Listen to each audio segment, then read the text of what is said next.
This brand tries to bring uniqueness and the Filipino identity into every piece of clothing through weaving, embroidery, and beadwork techniques from indigenous groups. We speak now with the creative mind behind social enterprise Filip+Inna. The founder, Lenora Cabili, joins us in our studios. Len, thank you so much for joining us. Thank you for having me, Rico. Good evening. What brought you to celebrate ancient techniques of weaving, embroidery, and beadwork from the different indigenous groups in the country? I grew up in Mindanao, in Iligan, and my mom's from Basilan. At a very young age, my parents taught my siblings and I love for Philippine culture. So I think when you appreciate your culture at a very young age, it's bound to have an impact on your future. And my love for fashion and love for Philippine culture coming together, that's how I ended up with Filip+Inna. Filip+Inna. With a silent plus, Ina. Yes. Well, it was meant to be Filip and Ina. It's just a bit too long, and people were, pronouncing it Filip+Inna, and so I succumbed to the desires of the people. And well, the plus sign is really meant to show there are two things coming together. So with the brand, within the brand, it's us and the artisans working together, or tradition and contemporary working together. And which indigenous groups do you work with in the Philippines? Do I have to say all of them? Wow! And how many are they? Gosh, kasi if I mention one, I'd feel bad if I don't mention but the it's others. in Luzon, Visayas, and Mindanao. Yes, basically. So like from up north, there's the Gadang. I work with the Ifugao for their weaves. Yeah, it might eat up on our time. But how many in total? Around like 18 probably to 21. Groups. Yeah, thereabouts. Some are like weaves, some are, but I'm heavy on surface application, so it's embroidery and beadwork. And those who weave, those who embroider, and those who do the beadwork are mostly women in these indigenous groups. Yes. You've empowered them. Except for one or two men. There's one tausug, and I think with the weaving in Lake Cebu, it's the men who would polish it. But yes, probably like 98% of the people that I work with are women. Yeah. And you really have empowered them. I mean, with your fashion and by promoting them, not only locally but also internationally. I hope so. Not for me to say, but for them to say. Yeah, I hope so. I think, once you have a personal relationship with the people that you work with, I think you have especially with the artisans. My exposure to the groups at an early age, I think, taught me to have that respect to their artisanship, like their craftsmanship. And so I remember the first time I started working with the Tibolis, I basically just gave them like 5 pieces of clothing, and knowing that they knew how to embroider, I basically told them, okay, you do what you want to do with it. So at that point, the power was on their side. The initial contact was that they were free to express their creativity. And I thought that was very empowering. And I've seen how it is empowering to the artisans that I work with. So then later on, we come in and like collaborate. But the onset, it's really they get to decide what they want to create. And when you empower them, Len, you see their creativity. Yes. Prosper. Oh yeah, definitely. Yeah, like giving them time to create, because they bring home their work. They work in their homes.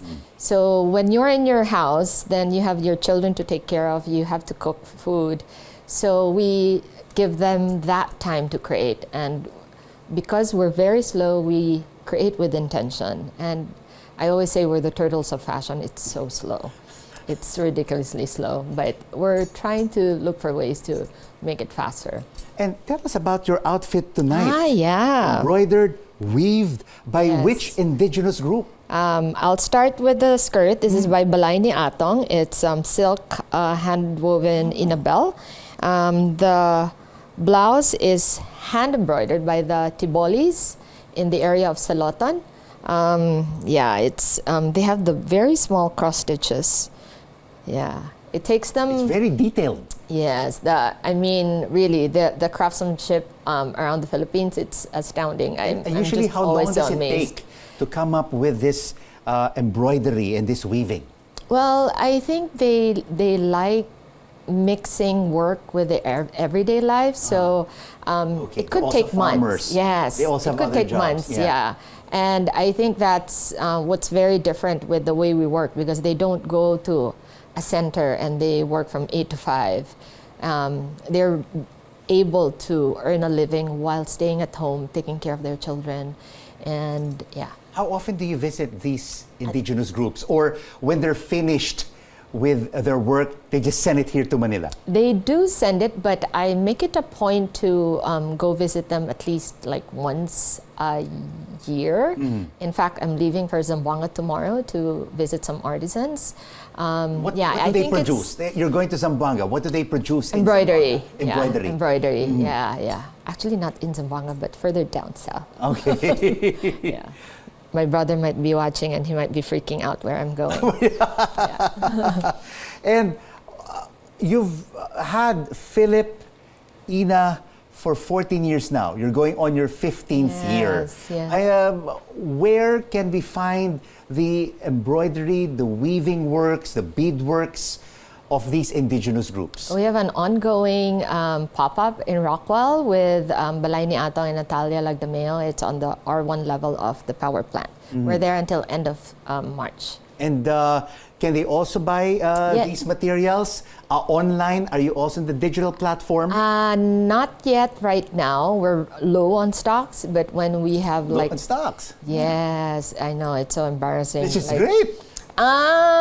Well, yeah, it's great, but at the same time, High demand, it's a low supply. Yes, I know, but it's like a lot that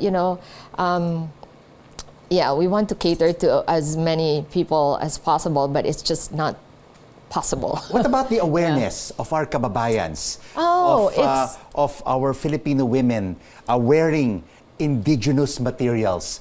Are we seeing the base widening? Yes, definitely. 14 years ago when I started, I had to sell abroad because no one was appreciating it here. But it's a different case altogether at this time.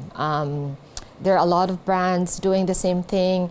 There are platforms for it. There's Maarte, Artefino, Katutubo.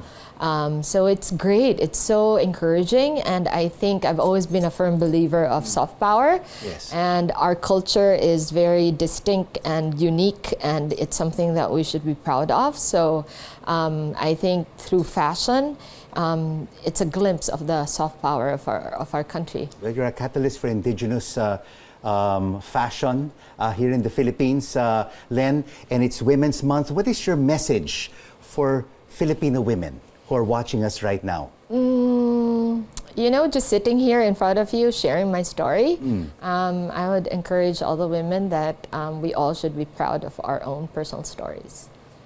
Thank you so much Thank for joining you. us Thank on The you. Final Word. Lenora Cabili, the founder of Filip+Inna.